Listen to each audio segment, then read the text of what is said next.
असं असताना जर शरद पवार म्हणत असतील की स्वतः ते उमेदवार असतील तर मग इतरांचा प्रश्न विचारणार. नाही, आता शेवटी ज्यावेळेला निवडणुकीच्या बाबतीमध्ये निर्णय घ्यायचा असतो त्यावेळेला वेगवेगळ्या प्रकारचे आता विधान परिषद आहे, विधानसभा आहे, विधान परिषदेच्या नंतर अजून काही निवडणुका होतात, त्यावेळेला चर्चा होतात, त्यावेळेला इच्छा व्यक्त केली आणि तशा प्रकारच्या प्रत्येक पक्षाने मागणी केली तरी एकमताने मी त्या दिवशीही सांगितलं, एकमताने आम्ही 100% एकमताने एक नाव काढून आणू. दिवस आणि 3-4 दिवस राहिले आहेत त्याच्यात कधीपर्यंत निर्णय शेवटच्या क्षणालाच होतात सर. उद्धव ठाकरे यांची तुम्ही भेटण्यासाठी वेळ मागितली होती की तुम्हाला वेळ दिली जात नाही, टाळाटाळ नाही, करतायत, ते त्यांच्या तुम्हाला पक्षाच्या sideline केलं प्रमुख जातंय. लोकांची बैठक करून मग त्या बैठकीच्या नंतर मग आम्ही बैठकीला जाणार आहोत. अजून त्यांची बैठक व्हायची आहे आणि त्यांची बैठक झाल्यानंतर मग आम्ही त्या ठिकाणी जाणार आहोत. राज्यसभेसाठी तुम्ही देखील इच्छुक आहात, म्हणजे तुमच्या पक्ष इच्छुक आहे, शिवसेना इच्छुक आहे, काँग्रेस इच्छुक आहे. जर एकीकडे पाहायला गेलं तर तुम्ही विलीनीकरणाच्या चर्चा मागच्या महिन्याभरापासून सुरू झाल्या होत्या. जर विलीनीकरण झालं तर तुम्ही दादांचं नेतृत्व स्वीकारणार होता. असं जर झालं आणि जर ही जागा तुमच्याकडे गेली, ती जागा एनडीएकडे जाईल असा देखील आता काही समज काँग्रेसचे नेते आणि ठाकरेंच्या सेनेमध्ये झाला असल्यामुळे विरोध हा तुमच्या अविश्वास अविश्वास दाखवतो. नाही, आता जर तरच्या गोष्टीवर आता हा पडदा पडलेला आहे. त्यावेळेला दादा काय करणार होते, काय नाही करणार होते याच्या गोष्टीवर आम्ही आता खुलासा करणं योग्य नाही.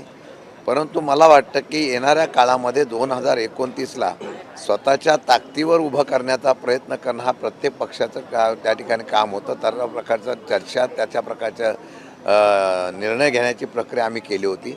आता दादा गेल्यानंतर तो विषय संपलेला आहे. आता त्या विषयानंतर काय करायचं यातून आम्ही चर्चा करत असताना आता महाविकास आघाडी म्हणून पहिल्यापासून आम्ही होतो.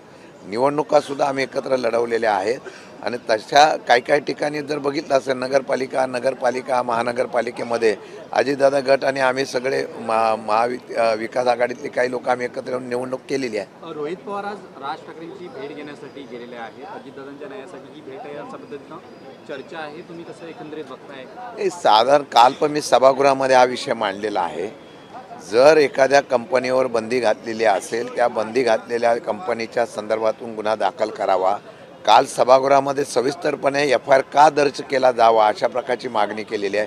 तरीसुद्धा FIR होत नसेल तर त्याचा आम्ही आता अल्पकालीन चर्चा स्वीकारलेली आहे. त्यावेळेला चर्चा करू आणि व्यवस्थितपणे सरकारला त्याचं उत्तर काल CIDने पण सांगितलेलं आहे की आम्ही घातपात आहे का अपघात आहे याच्या बाबतीमधला आम्ही चौकशी करतो आहे. आता या चौकशीतून निष्पन्न काय होणार, त्याला किती वेळ लागणार याच्या बाबतीमध्ये सभागृहात चर्चा होईल आणि सरकार त्याचा खुलासा करेल अशी माझी अपेक्षा आहे. सर, काल सुनेत्रा पवारांची राष्ट्रीय अध्यक्षपदी निवड झाली आणि त्या निवडीनंतर खरं तर एक पत्रकार परिषद झाली, परंतु ती पत्रकार परिषदेमध्ये सुनेत्रा पवार यांना बोलूच दिलं गेलेलं नाही.